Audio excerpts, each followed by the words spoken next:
네, 정보 활용 교육 연구 강의 이어가도록 하겠습니다.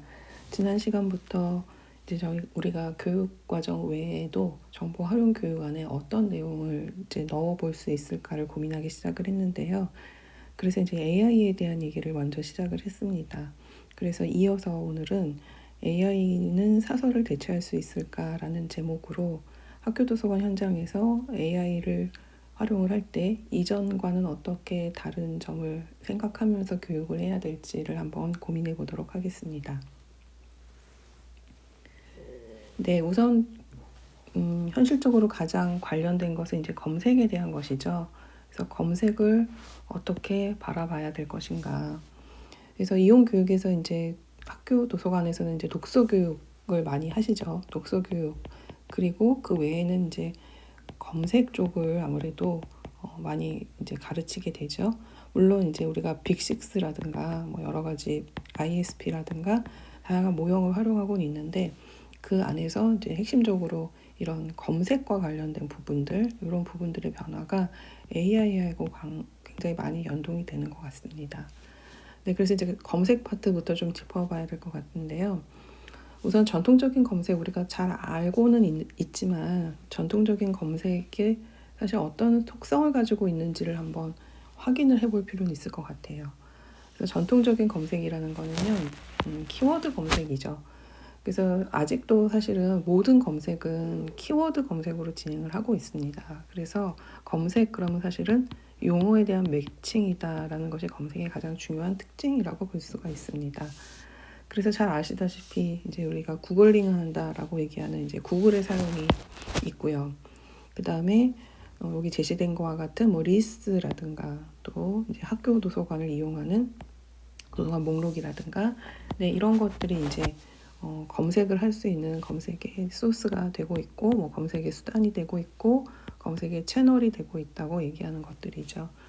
그래서 얘네들의 공통점은 뭐냐면 인터페이스는 좀 다르게 생겼지만 적절한 키워드를 가지고 접근을 해 나간다는 것이죠.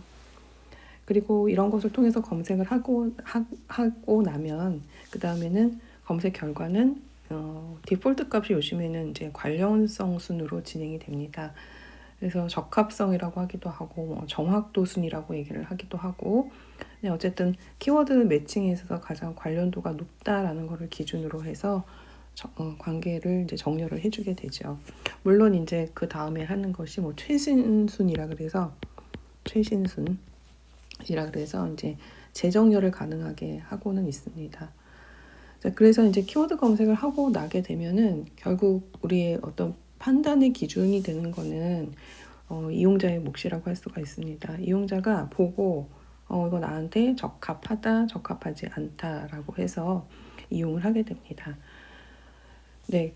그런데 이제 도서관에서는 적합하다는 거에 대해서 좀 우리가 도와주고 예측해주고 싶어는 합니다. 그래서 많은 검색의 기법들이 나오고 있다고 볼 수가 있겠죠.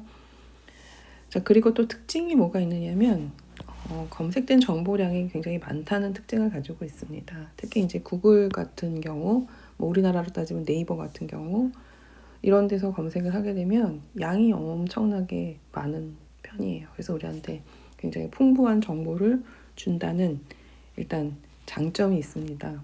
근데 이런 장점이 요즘에는 조금 그 정보 과부하 쪽으로 연결이 되는 것도 사실이기는 하지만 어쨌든 활용할 수 있는 정보가 많다는 거는 이점이긴 하니까요. 예, 그런 특징을 가지고 있습니다.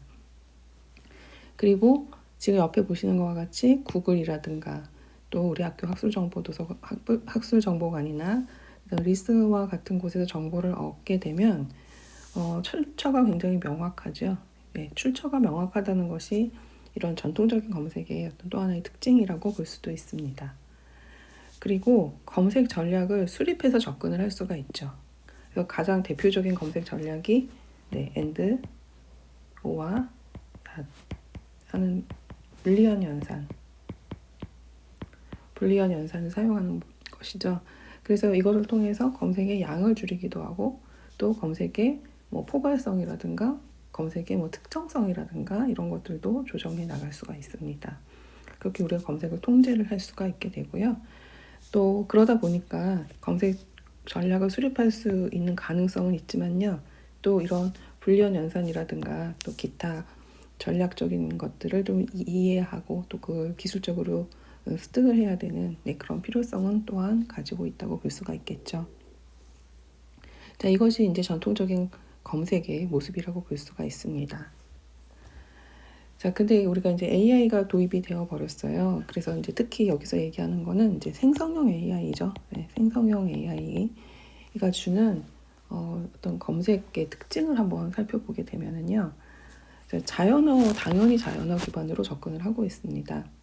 그래서 생성형 AI를 우리가 활용해서 제일 많이 쓰는 챗 GPT라든가 이런 거를 활용하게 되면은 이제 전통적인 검색어 입력을 대신하는 게 뭐냐면 이제 프롬프트라는 거를 하게 되죠. 프롬프트라는 거는 어떤 겁니까?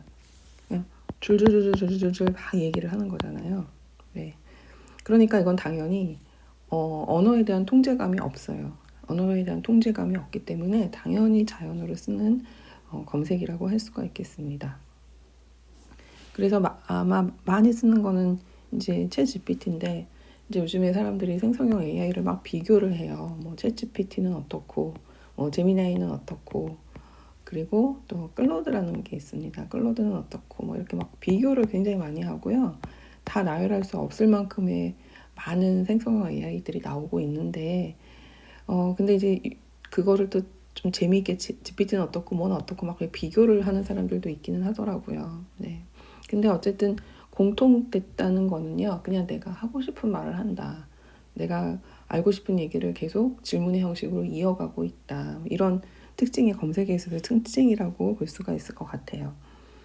그런데 얘네들의 이제 결과값은 우리가 그 검색 엔진, 그러니까 앞에 얘기했던 전통적인 검색 방법으로 검색을 했을 때는 답변이 굉장히 그 정형화된 그 마크 데이터의 형식으로 답변을 주잖아요. 근데 이 생성형 AI로 얘기를 하게 되면은 네, 내가 해달라는 대로 답변을 주게 됩니다. 그래서 일단은 얘가 하고 싶은 대로 얘기를 하죠.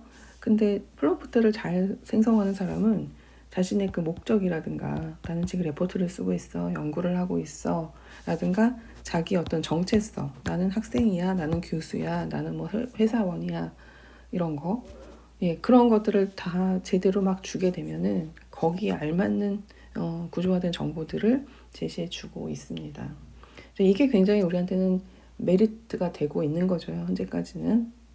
그리고 그것 때문에 우리가 GPT로 할 수 있는 일이 굉장히 많아졌다. 그래서 아주 푸른 꿈을 꾸고 있었던 그런 부분인 것 같긴 합니다. 자, 그런데 그리고요. 얘네들도 출처 정보를 달라라고 하면 GPT 처음 등장했을 때는 이 부분이 굉장히 약했다라고 얘기를 하는데요. 요즘에는 GPT뿐만이 아니라 많은 그 생성형 AI들이 출처 정보를 보여주기도 합니다. 특히 유료로 하게 되면은 어디서 찾았다는 것을 실시간으로 보게 하면서 이제 제시를 해주게 됩니다. 그래서 이제 많이 나아졌다라고 보는 거죠. 그런데 문제가 또 하나 있죠. 할루시네이션이 여전히 존재한다. 할루시네이션이 여전히 존재한다라는 문제는 있습니다.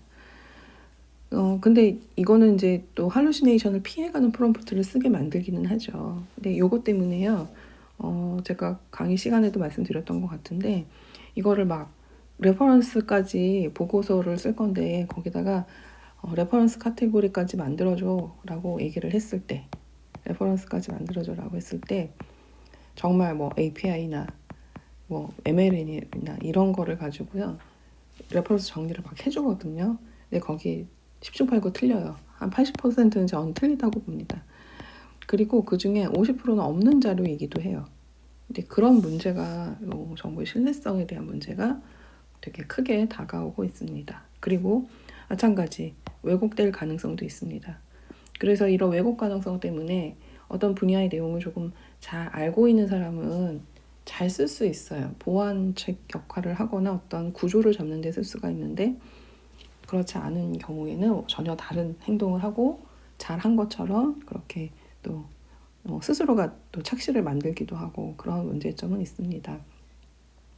네, 그래서 우리가 이거를 알아야 된다는 거죠. 전통적으로는 구글링 방식을 썼었는데 지금은 이제 프롬프트 방식을 쓰고 있는 정보 환경에 들어와 있으니까 정보 활용 교육 안에서도 우리가 몇 가지의 중요한 카테고리를 잡아서 교육을 해야 되겠다라는 게 보이기 시작을 하는 겁니다. 그래서 특히 그 AI 쪽으로 넘어오면서부터는 그런 정보의 신뢰성 검증의 문제가 더 많이 강조되고 있는 것 같습니다. 기존의 형태에서도 뭐 특히 가짜뉴스 점검하는 거 이제 그거는 우리 문헌정보 분야에서도 또뭐 언어를 전공하시는 쪽에서도 또 신문 방송을 하시는 쪽에서도 계속 열심히 얘기를 했었던 분야인데요. 근데 AI로 오니까 그게 더 중요해지게 됐고 그다음에 그 AI 쪽에 왔을 때 정보의 신뢰성 검증의 방식은 기존의 정보 검색 방식에서의 정보 신뢰 문제하고는 또 다른 문제로 다가오기 때문에 만약에 우리가 도서관에서 이런 AI에 관련돼서 또 뭐 윤리에 관련돼서 교육을 하게 된다 그러면 그 AI의 정보 신뢰, AI가 생성한 생성물에 대한 신뢰성 검증의 문제를 굉장히 잘 다뤄야 할 것 같습니다. 그래서 이제 한때 유행했던 그거 있죠. 그 지브리 방식으로, 그러니까 지브리 스타일로 이미지 만들어 달라고 그랬던 게 한때 유행을 했었는데 지금은 조금 또 잠잠해진 것 같아요. 근데 그게 이슈가 됐던 거는 일단은 AI가 별걸 다 해준다 이런 거였잖아요.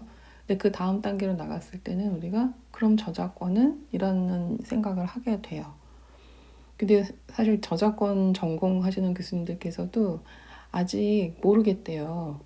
그러니까 이게 의도적이고 뭐 그들의 어떤 그 저작권의 저쪽이들만 어떤 굉장히 핵심 요소를 건드렸는지 그리고 그 오픈 AI 사이에서 이런 것들을 조장을 했는지 이런 거에 따라서 다 달라진다고 얘기를 하는데 중요한 거는 그 저작권자의 어떤 생각인데 저작권자는 뭐 별로다라고 얘기를 했다고 하죠.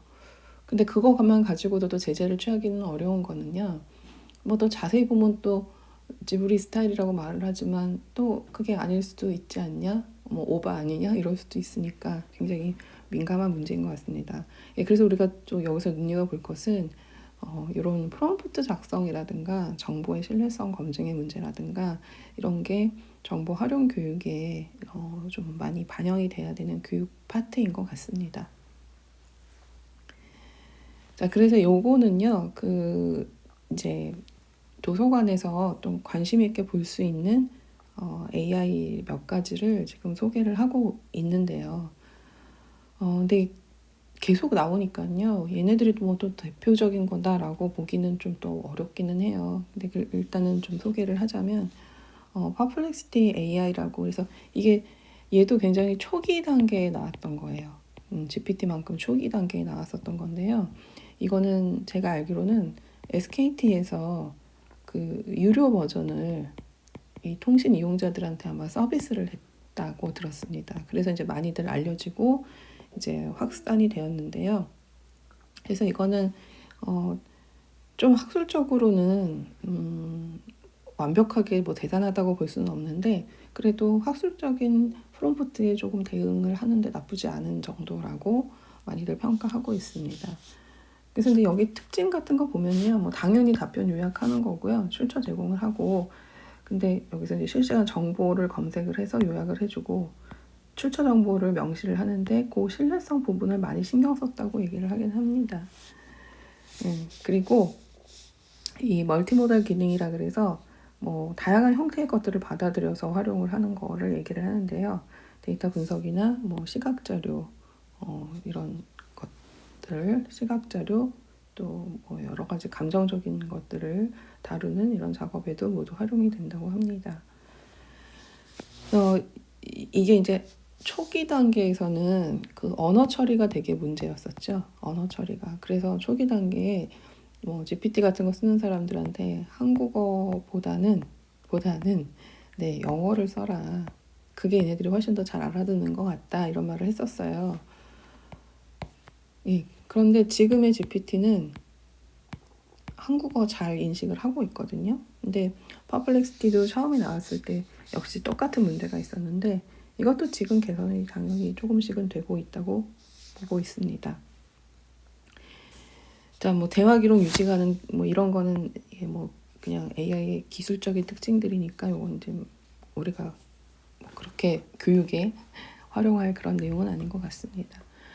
그래서 이제 GPT만 있는 게 아니라 퍼플렉시티 같은 것도 있다라는 정도 알아두시면 되겠고, 예, 근데 이제 이런 게 굉장히 좋은 것 같아요. 이 방식이 SCI 스페이스라는 건데요.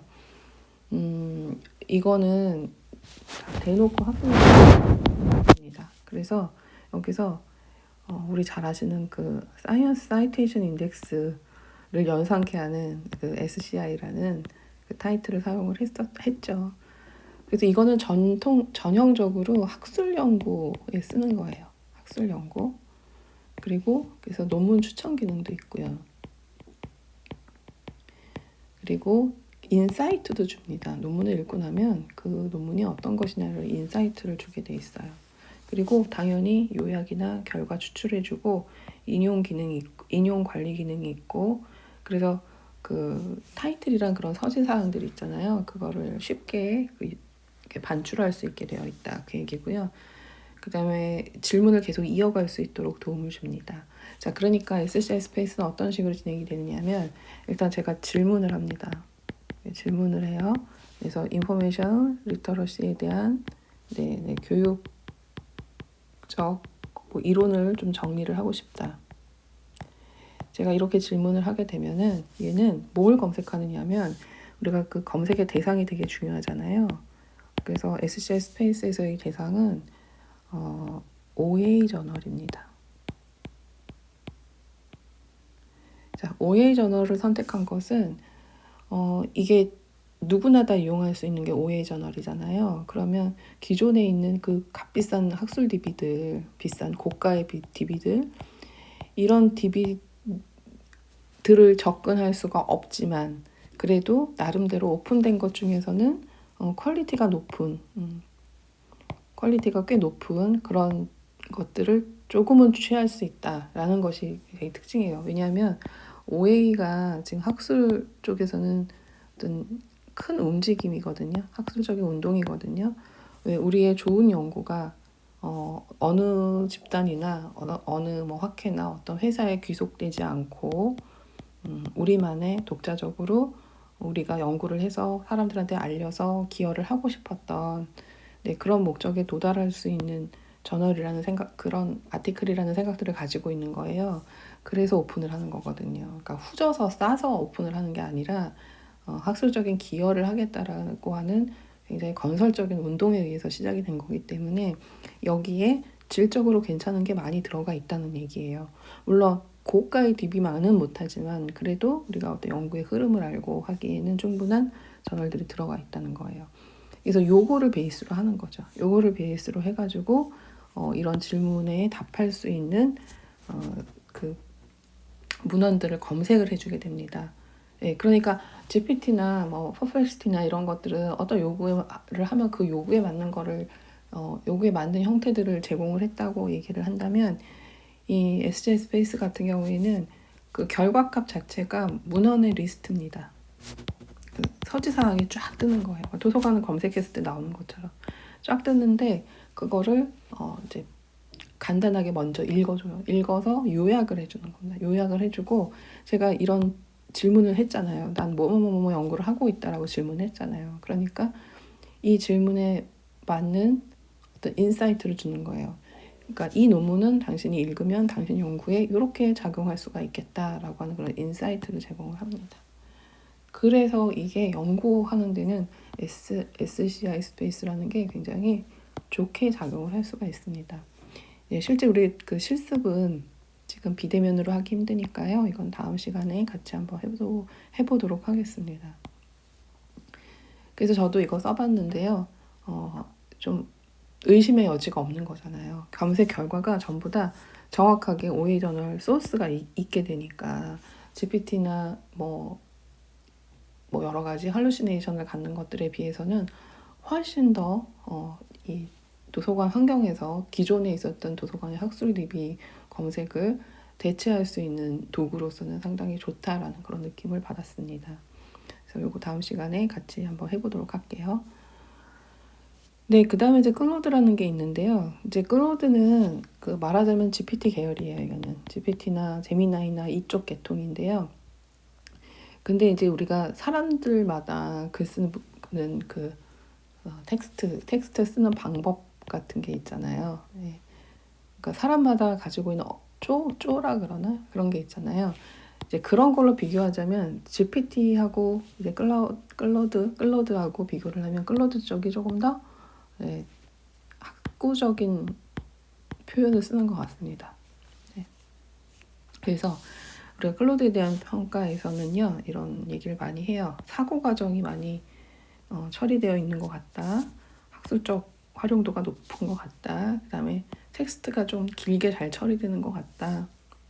그리고 관점도 잘 사용하고 있는 것 같고, 출처가 굉장히 중요하긴 한데 이것도 잘 따라가는 것 같다. 그래서 이런 맥락이라는 표현도 나오고요. 또 복합적이다라는 얘기도 나오고요. 그래서 GPT 계열이긴 한데 요거를 그래도 학술적인 도움을 얻는 데는 GPT보다는 조금 더 저는 학술적이다라는 느낌을 갖고 있습니다. 네, 클로드도 역시 다음 시간에 검색을 해보도록 하겠습니다. 네, 그래서 이제 드디어 GPT를 한번 정리를 했는데 이 GPT는 제가 앞에서 얘기를 했으니까요. 예. 네, 넘어가도록 할게요. 네. 네, 그래서 이런 것들을 바탕으로 봤을 때 우리가 사서가 이런 정보 환경에서 이런 검색 쪽을 좀 신경 써서 봤을 때는 우리가 조금 다른 생각으로 접근을 해야 된다.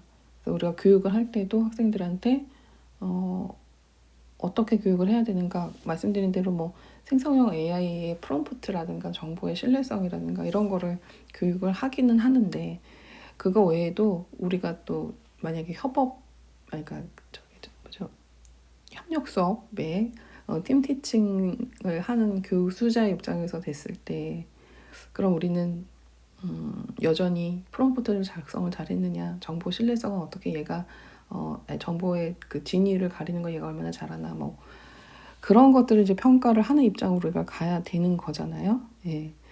예, 그래서 우리가 그 사서 선생님들께서 학생들을 다루고 도서관에서 일을 할 때 이제 우리가 조금 한 단계 더 나아간 생각을 해야 된다 이런 입장을 가지고 있습니다. 평가자의 역할이라는 거죠. 그래서 AI가 다 잘 하거든요. 이런 찾고 요약하는 것까지는. 근데 우리가 신뢰성은 여전히 교육도 해야 되고 얘네들한테 다 줄 수가 없는 부분이죠. 그래서 우리는 요거를 평가하는 방법을 만들어내고 평가하는 교육을 시키고 이런 것들을 좀 주력을 해야 된다라는 거고요. 그래서 이렇게 잘 하려고 그러면 이것도 역시 이 분야의 어떤 역량이 중요하게 되는 거고요. 그래서 이런 정보 환경에서 우리가 제대로 정보 활용 교육을 하기 위해서는 리터러시 교육자로서 사서 본인에 대한 교육이 강화돼야 된다는 거 이거를 항상 끌고 가야 되는 명제인 것 같습니다. 그래서 이게 되게 중요한 파트고요. 그래서 우리도 학교에서 그 AI 교육을 일단 교수한테 먼저 시키자. 좀 이런 분위기로 가고 있습니다. 그래서 이런 분위기는 뭐 대학뿐이 아니겠죠. 그래서 선생님들께서도 학교 도서관 중심의 교육을 받을 때 AI라는 키워드가 굉장히 많이 들어간 교육들을 만나셨었을 거예요. 그리고 우리 분야 얘기는 아니지만 AI와 마찬가지로 많이 썼던 게 뭐 기후 변화에 대한 거, 예, 이런 것들을 이제 교육부나 교육청이나 이런 데서 많이 오더를 내리시죠. 네, 하여튼 그렇습니다. 그래서 이제 앞에서 봤던 것처럼 우리가 정보 활용 교육에서 얘기를 한다 그러면 이 질문하는 방법, 이 프롬프트, 그리고 정보의 신뢰성. 이게 AI하고 관련해서 그렇죠. 그래서 요거를 우리가 교육을 시켜야 될 것 같다는 거죠. 근데 이거 교육을 잘 시키려면 얘가 프롬프트를 잘 작성했는지, 얘가 정보의 신뢰성 어떻게 잘 확인하고 검증을 하는지를 평가를 해야 되니까 사서 자체에 이런 그래서 그 역량 강화가 상당히 필요한 거라고 볼 수가 있겠습니다. 네. 이게 이제 다 정리해 놓은 거거든요. 앞에 내용은 좀 간단하게 쓴 거고 정리를 했는데 그래서 쉽게 정보를 찾고 요약하게 하고 네, 예, 요거 프롬프트 얘기요. 프롬프트는 또 이렇게 정리를 할 수가 있고, 그래서 우리는 이런 교육자로서 나 자신의 교육도 커야 되고 또 이런 교육 내용도 가르쳐야 된다는 내용입니다. 네, 앞에 제가 설명한 거를 요 뒤에 또 요약을 해놨네요. 네, 그래서 이제 한번 해보자라는 건데 요건 다음 시간에 하기로 했으니까 다음 시간에 같이 하겠습니다. 부담 갖지 않으셔도 될 것 같습니다. 근데 이제 최근 트렌드를 하나 말씀을 드리자면요. 지금 우리 선생님들도 경험하실 건데요. 그 예를 들면 DBP야. 또 뭐 사이언스 다이렉트 이런 되게 이거 사이언스 다이렉트 이런 도서관에서 주로 많이 보는 그런 큰 데이터베이스들이 있는데요. 이런 데이터베이스 회사들이 전부 다 그 AI 기능을 여기다 플러스 AI를 자꾸만 하려고 그래요. 자, 그러면 이렇게 되면 변화가 있는데요. 좋은 게 있고 나쁜 게 있어요. 좋은 거는 우리가 그 기존에 챗GPT, 뭐 클라우드 그런 거에서 되게 의심했던 게 출처하고 할루시네이션이잖아요. 근데 얘네들은 DBPR AI는요. DBPR가 가지고 있는 데이터 안에서의 그 뭔가 요구를 들어주는 거예요. 예. 그러니까 이 출처에 대한 고민이 없잖아요. 그리고 할루시네이션이 당연히 적죠. 뭐 잘 못 요약할 수는 있겠지만, 그러니까 퀄리티가 낮게 요약이 될 수가 있지만 거짓말 시킬 가능성이 적잖아요. 예. 그래서 이렇게 AI를 붙여주는 겁니다. 사이언스 다이렉트도 붙여주고. 그리고 요거를 요즘에 다 베타 버전으로 해가지고요. 한번 써보시라 해놓고 그 다음에 과금을 시키는데 이거 하나 붙으면 뭐 수천만 원까지 더 붙기도 해요. 그래서 장점이라는 거는 그 우리가 전통적인 구글링에서 지금 생성형 AI로 왔잖아요. 그래서 여기서 오면서 일어나는 놓칠 수도 있는 것들이 바로 그런 출처하고 할루시네이션하고 이런 것들이었는데 이거를 또 극복하게 해주는 그 AI, 그러니까 전통적인 DB에다 플러스 AI를 붙이는 이런 타입으로 지금 가고 있는 거예요.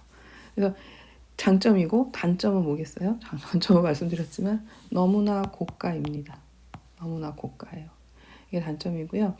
그래서 장점 하나는 그 앞서서 있었던 그 GPT 계열의 문제점들을 상쇄할 수 있다는 거. 근데 단점은 고가라는 거예요. 이건 눈에 보이는 것들이고요. 근데 제가 선생님들도 많이 읽으시겠지만 요즘에 시사 뉴스 같은 거를 보면 이 AI로 인해서 생기는 이 피치 못할 그런 웃어야 할지 울어야 할지 모르는 그런 에피소드가 많이 등장을 하고 있는데 제가 오늘 뭐 어디서 뭐 하나 봤는데요. AI로 그러니까 저도 마찬가지 퀴즈를 내곤 하는데 퀴즈를 내면은 학생들이 전부 다 정답이라는 거예요. 근데 그거를 조금 꽈가지고 중간고사나 기말고사나 이렇게 애들이 그 손으로 풀어낼 수 있는 시험으로 그 문제를 내면요. 오답률이 굉장히 많다는 거예요. 그래서 이제 의심을 하는 거죠. 애들이 퀴즈는 실제로 풀지 않는다. 네, AI가 풀어준다. 그리고 진짜 자기 머리를 굴리려고 하니까 하나도 된 게 없다. 근데 이게 교육계에서 문제점인 것 같아요. 그러니까 우리가 학교 도서관에서도 또 학교에서도 이렇게 AI를 잘 쓸 수 있는 도구를 만들고 쓰게 하고 교육하고 그러기는 하는데 이게 우리의 진짜 뇌를 자극하지 못한다라는 단점이 너무 많이 등장을 하고 있잖아요. 그게 문제인 것 같습니다. 그래서 그거를 극복하기 위해서 우리가 다시 아날로그적인 독서 교육을 얘기를 하는 것 같은데요. 그러니까 학교 도서관에서는 굉장히 많은 그 변형과 믹스와 막 이런 것들이 나와줘야 되지 않을까. 그게 우리가 도서관인으로서 정말 할 수 있는 일이 아닐까 하는 생각을 해봤습니다. 네, 그래서 지금 이번 시간의 내용은 여기서 이제 영상으로 마무리하도록 하겠습니다.